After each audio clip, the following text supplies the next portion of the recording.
Hey there, it is 3 o'clock on a Tuesday, and you know what that means? Another riveting episode of Behind Breaking Bond. Joining me is Andy Kahn, Director of Victim Services. You know, and I've been meaning to tell you, you stole that word riveting from me, right? Did you ever use the I word? stole Did you it. ever use the word riveting before? No. You know where I got that word from? Where? Blazing Saddles. Is that right? Yes. Harvey Korman used to say it's riveting. What was the other line I stole from you a week or two ago? One bond per customer. Yeah. As long as you don't steal draconian. I can't even say that. That's the inroad to introduce. Sydney, introduce yourself, please. Hi, I'm Sydney Zeiger. I'm the Safe Community Institute Director here at Crime Stoppers, so try to keep him in line. Oh, good luck with that. As you know, we've been, last week we did 3 on Breaking Bond. We did 3 different judicial races. These are criminal district court judges who are facing opponents in the March primary. And tonight, we're going to be looking at the other 4 races.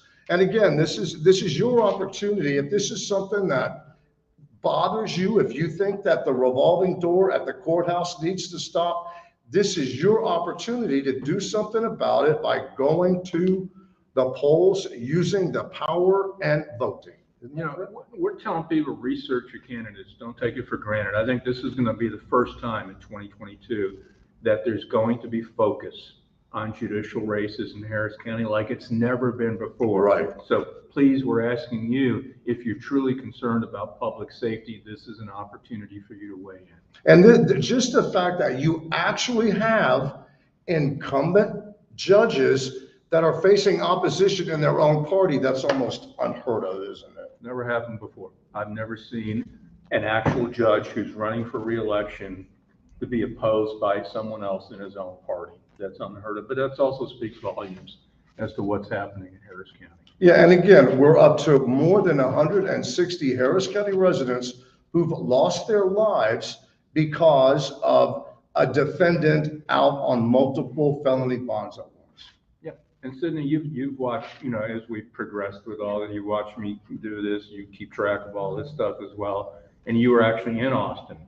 It was. Yes, it you was. were. Right. We testified That together. was quite an experience, wasn't it? It was. It was interesting to really be asking for something that we feel is the bare minimum for our victims here in Harris County. And so, you know, we're thankful that that piece of legislation passed and is now enacted, but it's been quite a process. You know, my role is to really help track this. We've just established our research center.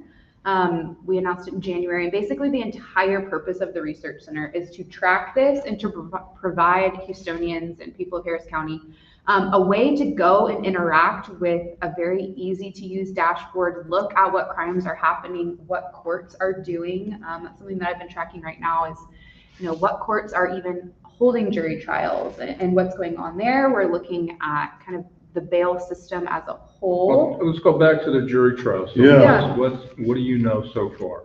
So far we've seen, I believe that there was 144 jury trials last year, which to put in context, in a non-COVID, non-Harvey year, which kind of seemed to be the buzz terms right now, but Right. in a non-COVID, non-Harvey year, we see roughly 400 jury trials. And, you know, upwards of 15 plus trials per court.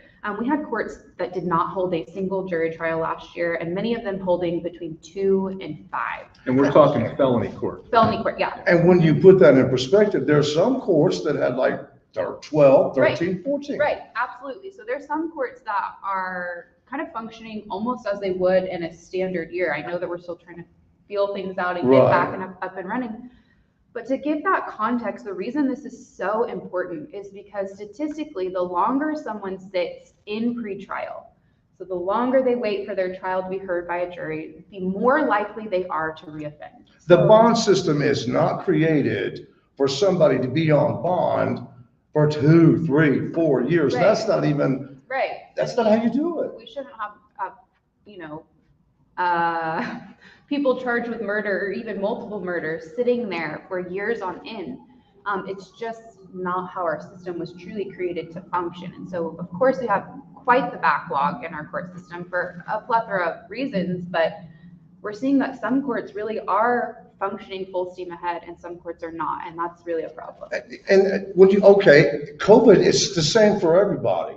So you really have to question why a judge would have 0 trials or 1 or 2 when another court down the hall has 13 or 14 in a year. Right.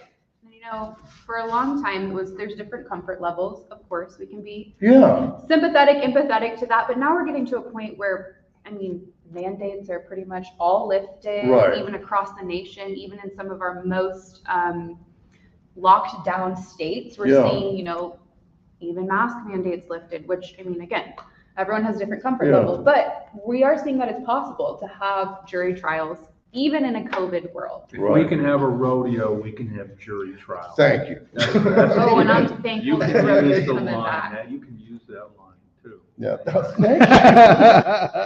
I'm seriously, that's when I knew that the pandemic back in that it was serious when they stopped the rodeo, because they had never ever stopped the rodeo before. It's like, wow, this is serious stuff. But you're right. Well, you look at, like, I think in England now, they've done away with everything. Their approach is, you know, it's sort of like the flu. You know, if you get sick, stay at home, don't give it to other people. But yeah, it's just mind-boggling to me how one judge can have no trials and then another judge has 14 trials. And you've got to wonder, how long is it even going to take to get rid of this backlog?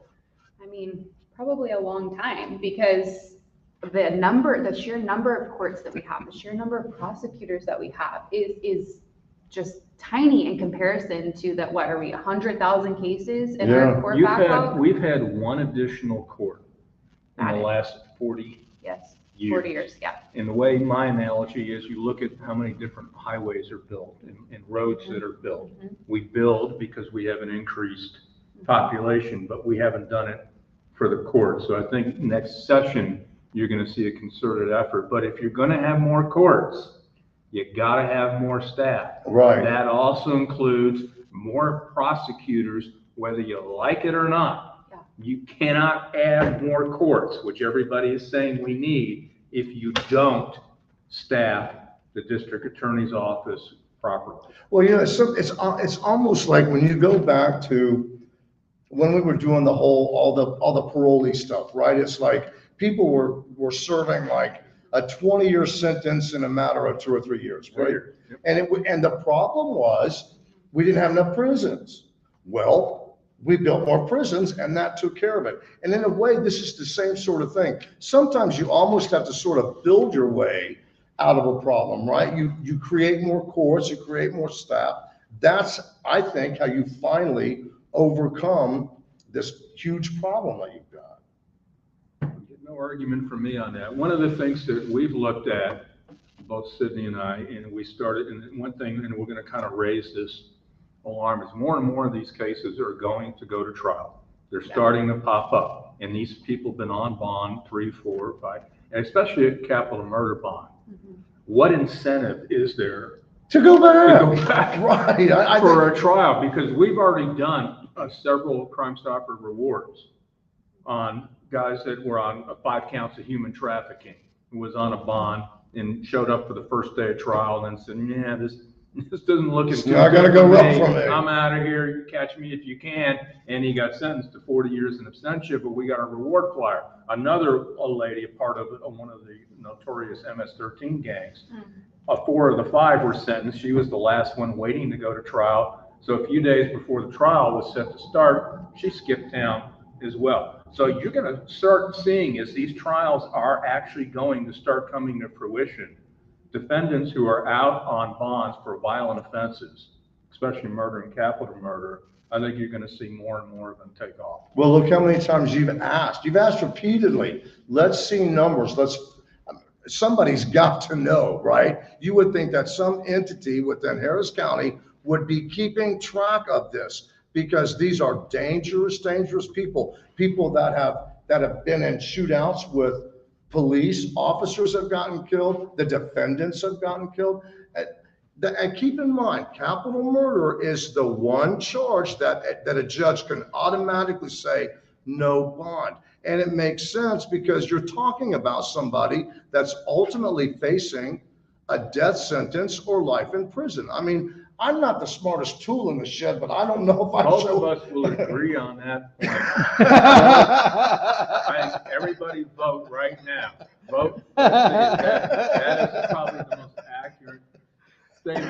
Let me ask you this, Sid, and you, because you're looking at all these creations of dashboards and things of that nature, is this something that can be created if someone has the mindset that they want to actually show? Yeah, watch me. Oh, watch me. Yes, I will figure out how to do it. Is it something that's easily accessible? No, and that's the problem. And that's why we're pouring so many man hours into this research center right now, and why we're not just pushing something out there that looks like something that's already been created, because there's so many leaves unturned on these dashboards. I'm finding that the crimes that are being reported, the components of crimes that are being reported are not transferable across all counties, all law enforcement agencies. And so it's something that needs to happen and can happen. It's just really hard. I mean, some of the ones you have to kind of look at with a little skeptical eye, I guess, right? Absolutely. You know, there are reports that come only from HPD's information, or only from the sheriff's office information, or only from the constable's information. And that's really the problem. And even when we're comparing our crime trends to crime trends nationally, that's been something that's really hard to show. I mean, you can easily say, oh, our crime is lower than other places, where you can easily say it's higher based on what you're comparing. And so defining that for community members is really important to me, and something that we're working. And sometimes it's almost like you're comparing like oranges to apples, right? I mean, it's like, it's not really, you're not really coming to any kind of conclusion, right? All right, let me ask you this, Mr. Big Shot Reporter. Oh. So here's something from Commissioner's Court that came out from Judge Hidalgo's staff person. It says right here, they got an update on overtime funding. It says that they've been able to target violent offenders and reduce violent crime. Now you, Mr. Big Shot Reporter, what would you want to know? Because this is now public. How'd they do that? That's kind of an obvious. And which violent crimes are reduced? And who are the violent offenders, and what's happened with the violent offenders? And then my question has always been, if they're repeat violent offenders, shouldn't the issue be, why are they repeat violent offenders?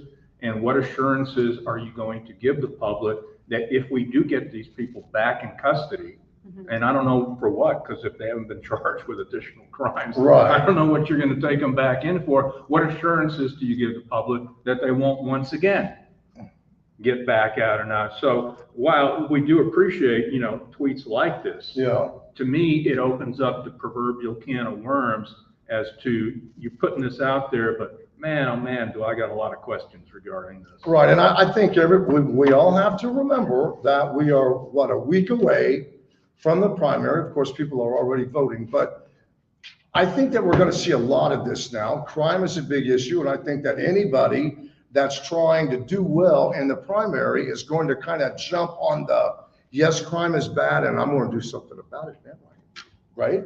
This bandwagon evidently must have just got started. I know, right? We've been doing this for, I don't know, for quite a while, a year and a half or whatever, and all of a sudden, I would say more than within the last month, all of a sudden now, it's an issue that everybody can talk about, including those that called us names and all sorts of bad stuff on this. And you were here, Sydney, when we did the press conference, right? October 2019. You had just turned 12, right? Yep, 12. You were there when we announced what we were seeing, and we warned everybody that this day was coming. Now, were we greeted with, hey, thanks, crime? Were we greeted like that? Or were we kind of like dismissed in certain sectors? You're disgruntled. He's just disgruntled, and he's Sydney. My hope is that this moment where so many people are talking about violent crime doesn't just stop once voting. Right. I think that as the person who oversees our community programming here, it is so important that every community member is engaged. Yes. It's important that you're talking about it in your circles at your dinner table and that you're asking the right questions. Like, we just looked at that tweet. So your questions are, what violent crime? What did you do about it? How did you find these people? How is it measured? Right. How is it measured? Right. Yeah. Which continues to be my question. The most surprising thing to me is that it was either late 2018 or 2019 when you first started coming to me saying, hey, look at this. Here is someone that's out on multiple bonds that allegedly killed someone. And I'm like, Andy, that's not possible. You can't have a bunch of bonds. Well, it is possible. And he started keeping track. And it would be like 30 deaths, then 40 deaths. I mean, we're up to more than 160 when we people. first started, it would be interesting to see the number. Yeah. Back when we first started to where we are now. Now, when we do the public safety meetings, what's the general tone of the public? What kind of, questions do they have, or are they just kind of shocked? I think mostly they're shocked. Yeah. They continue to ask why or who's responsible. I think there's still a lot of confusion about who does what in our elected systems, which is something that you and Renia focus heavily on.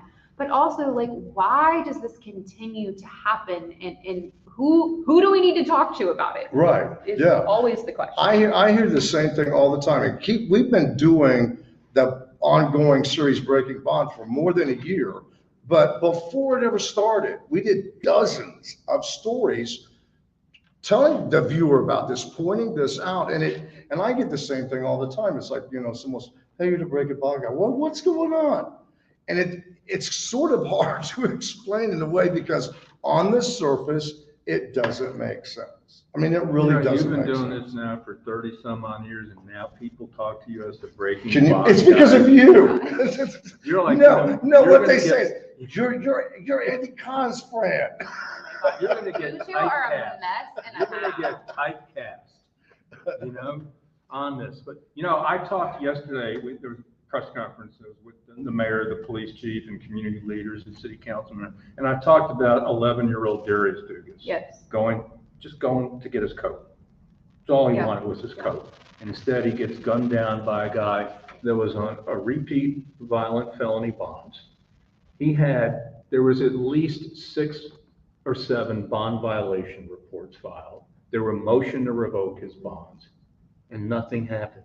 And I said, this 11-year-old young man paid this price of this big, giant social experiment that we have.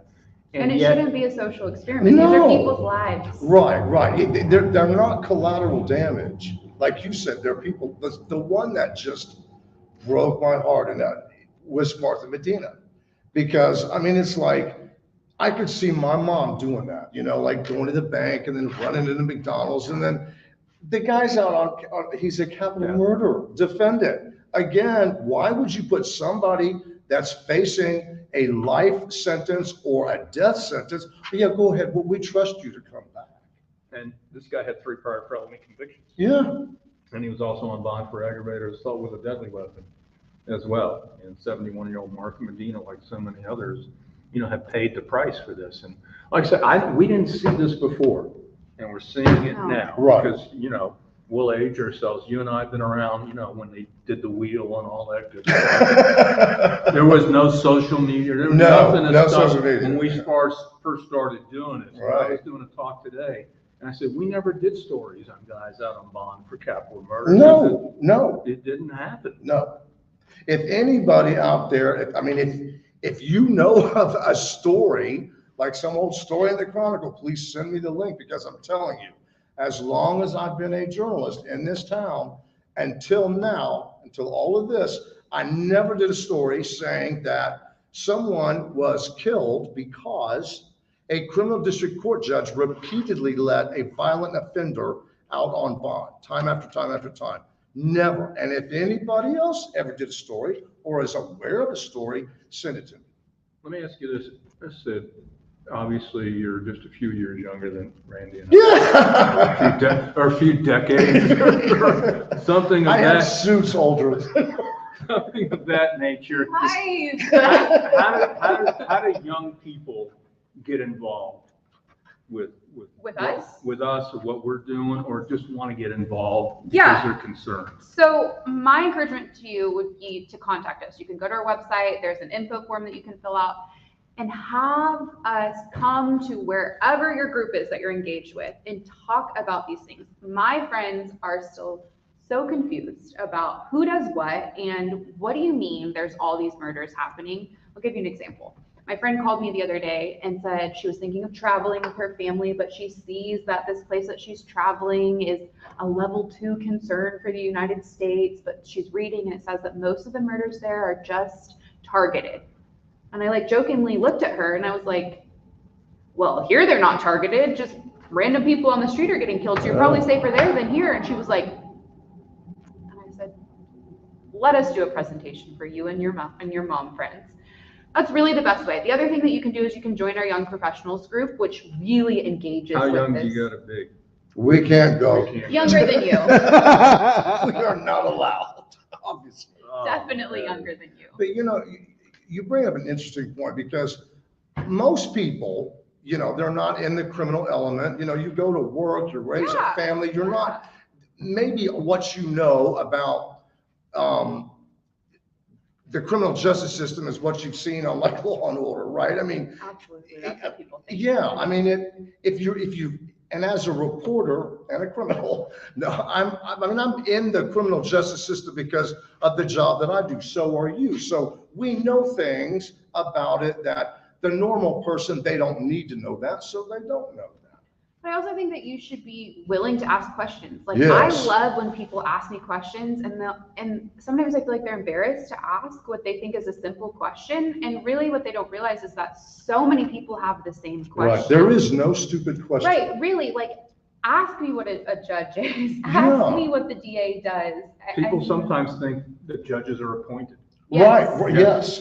Who appoints these judges? I get Yeah. that all the time. Who appoints these judges? And I nicely say, you do. Right. Or the mayor, they think the mayor appoints judges a lot. I get that one Yeah, a they're- lot. right. And I'm like, There's they're a- completely separate. Right, the mayor the other day was sort of in a press conference or something talking about, the mayor is not responsible for what goes on at the courthouse. And I think sometimes we have this mentality that, well, the mayor's sort of like the CEO, right? Yes, And yes, so he's absolutely. responsible for every single thing. He's not. Same thing with the district attorney. Kim Ogg is not responsible for what judges do. I mean, she doesn't have any say over what goes on in their courts. The judge is the judge. The judge pretty much. If you use a sports analogy, it's the umpire in the ball game. They're the ones who call the balls and the strikes, and they're supposed to do it objectively and call a fair game. There you go. I mean, but also don't be afraid to ask what an officer can and can't do. So many people think that law enforcement has all the say in the world on what's going to happen Right. with someone who's committing a crime, and They They don't. don't. They don't. Once they get there and they believe that a crime was committed, they're going to get on the phone to the DA, the DA's office, and they're going to talk to an assistant DA. They're going to run everything that they got, and the assistant DA is going to say, "You've got enough evidence. You've got probable cause. I'm going to file a charge." Or the ADA may say, "You don't have enough. You're going to have to keep looking into this, or you're going to have to find something else." Because I mean, what's the point of filing criminal charges unless you know there's a real good likelihood that the person is going to be convicted? There's no reason to discharge people if the case is going to fall apart. so yeah, you can email us, find us, and we'll be happy to answer all questions. No stupid questions. And you're the only one that has a last name with the initial Z? Mimi. Oh, that's Very true. We true. have two, right? Yep. But community. I'm the community girl. There you are. Sydney, thank you so much for joining us. Be sure to tune in at 9 o'clock tonight for Breaking Bond. We're going to be going over the last 4 criminal district court judges that face an opponent in the primary. If you didn't catch last week's where we did 3 judges, 3 races, you'll find it on our website. fox26.com. That's right, right? You memorized that, very good. How long have you been saying that? It's been Raymond, it's not always been that, has it? It was like, Yeah, it's Fox.com. changed. and Yeah, and Fox then it was TV. and- My Fox, and then, I don't know. I have a hard time remembering my name at the time. Hey, Well, before we go, okay. don't try this at home. No, don't try this at home. Oh, let me tell you, you gotta see this. So when we started this, he gets this idea. He's like, okay, I'll do this, because he gets no money for it. He's like, I'll do this, but I want to come in and I want to like jump on a couch, like some Over the couch. over the couch, yeah, like some 80s show, right? Don't. Roll it, Ray. That was like geriatric. I'm still alive. It was Don't like- do this at it was home. like slow motion, Don't wasn't do it? this. I don't know. I don't know if that was slow mo or actual. This is in real life. You speed that up. This is you. You have to watch. No, this is do you. it. Ready? This is Andy. Ready? That's what Andy did.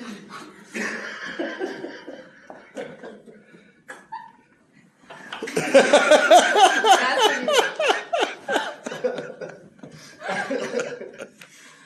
yeah. Okay, come back and do that 40 years from now and see what happens. That's true. We're gonna keep footage. I didn't get hurt. Nobody got hurt in any of this footage. I don't need any icy hot. Yeah, he really was like, is that how you You put want- minutes?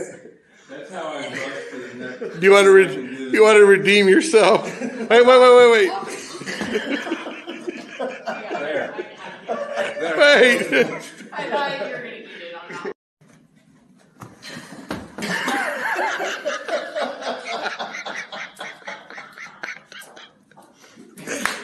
Close. Thank God there's a chair over there. That's our deputy director. In my head, I could do it. That doesn't count in my head.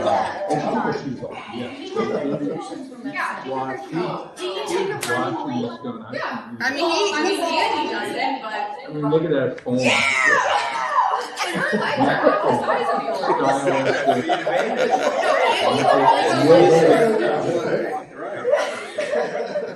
Are you trying to act like that? I actually did it in perfect form. No, you did not.